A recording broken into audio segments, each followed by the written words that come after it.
Today we are going to study about one of the important chapters of history. The chapter is When People Rebel. The name says about a major rebellion activity or a rebellion event, that is the revolt of 1857. In this chapter we are going to discuss about the revolt of 1857, what are its causes, what are the major signs and what its effect. Okay. And in the conclusion, we will also discuss what is the impact of this revolt on the independence of India, or you can say that on the freedom struggle of India. Okay, so we have to start the chapter 1857 revolt. The 1857 revolt is a revolt which is also known as the Sepoy Mutiny or the first war of independence of India. Okay.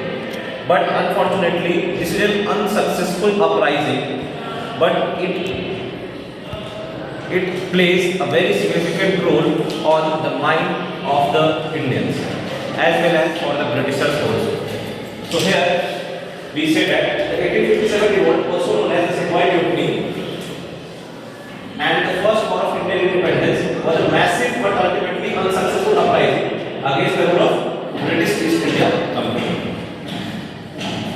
The British East India Company, which established in India after the Battle of Plassey. When the Battle of Plassey happens? 23rd June 1757. From 23rd June 1757 and after the Battle of Buxar of 22nd October 1764, the British established their rule in India through a company that is called the British East India Company. That British East India Company plays a very important role in the history of that time, and they made a lot of policies and lot of changes in the society, and that changes were also a part of its cause. So here we have discussed about the cause of the 1857 revolt. For the better understanding of these causes, we divided the causes into 5 components. The first one is the political causes, in which what changes in the politics. Second is the economic causes, social causes, and the sepoy causes, as well as the immediate causes. So when we are going to read it, we read it in the 5 heads: political, economic causes, social causes, sepoy causes, and immediate causes. Okay. So here the political causes are the policies. The first policy, the Doctrine of Lapse, which is followed by the Lord Dalhousie, operated by the Lord Dalhousie. The second is the annexation of Awadh on the basis of misgovernance, because Awadh is the buffer state. Okay, and he captured the Awadh in 1856. It's on the basis of misgovernance. The Lord Dalhousie wanted to expand the area of the British, so that's why he followed a policy of the Doctrine of Lapse. Due to that, a lot of states were annexed by the Britishers, but the Awadh does not sustain on that, so they captured the Awadh on the basis of the misgovernance. Also, the disrespect of the Mughal ruler is one of the other political causes. How they disrespect? Before the Britishers, when the coin is minted, the name of the British ruler was imposed on that, but they removed the name from the coins, the name of the British Mughal rulers from the coin, they removed it. The next, the loss of power of dignity. In the previous chapter, you heard about the subsidiary alliance. The subsidiary alliance is a policy through which the people lost their power, lost their sovereignty. Okay, so these 4 are the political causes which impact 1857 revolt. But not a single cause is important. So we have to discuss about the other causes also. So the economic causes are the first, exploding land revenue. We all know that the major source of the revenue is the land taxes, and the Britishers also know it. So Britishers frame different land revenue system in the different region of country. In this process, they follow the 3 major land revenue system. The first one is the permanent settlement, the second one is the regulatory system, and the third one is the Mahalwadi system. And all 3 tax revenue systems are highly exploited because the rate of tax is very high in these all 3 systems. The second one, the ruin of industries. All the Indian industries were ruined. All the handicrafts are ruined. All the handicrafts are ruined just because due to the cheap machine made Britishers. They gave a lot of British goods in India.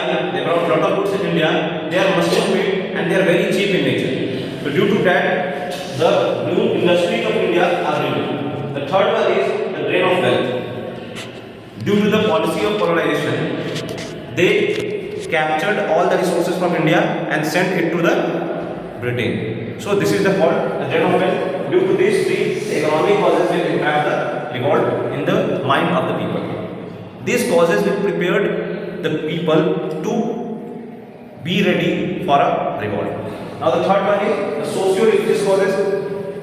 This plays also a significant role because what are they doing? They are interfering in the tradition. Maybe it's a positive thing, but we know there are a lot of persons in our society, they have a conservative mind. So due to this, what the Britishers do? They abolition of sati. In the 1829, they abolished the sati pratha. Also in 1857, they develop an act that is widow remarriage act. But this is the liberal state.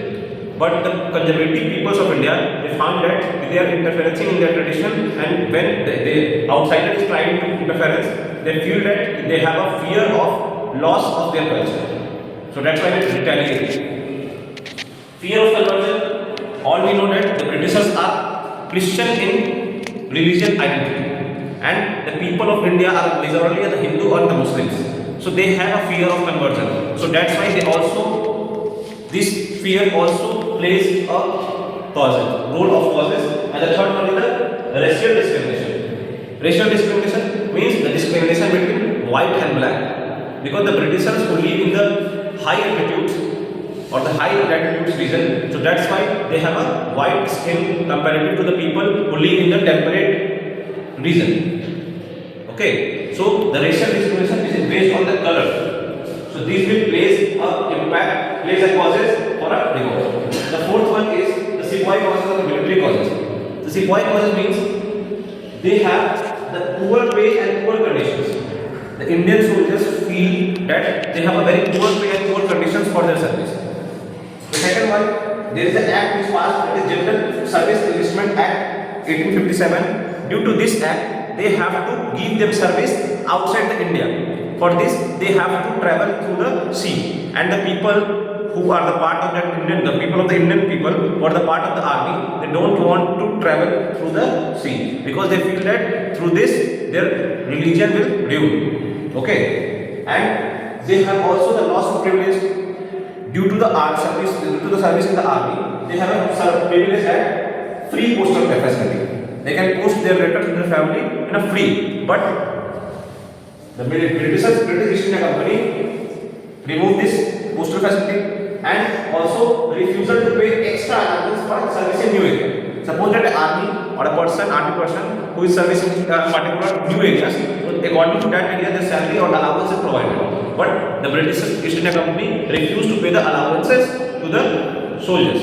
Okay, these all are the reasons which is creating the mind to get revolt. But there should always be a immediate causes which impact the very hard. Okay, so here the immediate cause is the grease carters. In the January of 1857, there is a new rifle was enforced in the army, and the name of the rifle is the New Enfield rifle.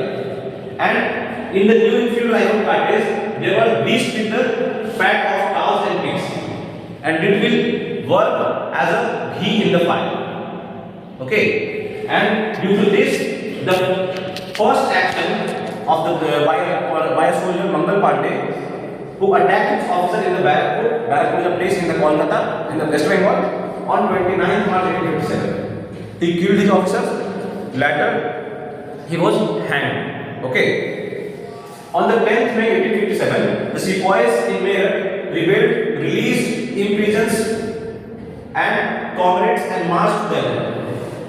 10 May 1857, they marched from Meerut to Delhi, and they choose Bahadur Shah Zafar as the leader of this rebellion. Okay, they move to the Delhi, they meet Bahadur Shah and announce them or choose them as the leader of the rebellion. Okay, so I hope you understand what are the causes of this revolt. Okay, not a single cause is important. All the cause plays a very combined effect, and that's all the causes creates a revolt, like a huge revolt, like a 1857 revolt. And in the next class, we will discuss about the major sites where the revolt are happening and what are its impact.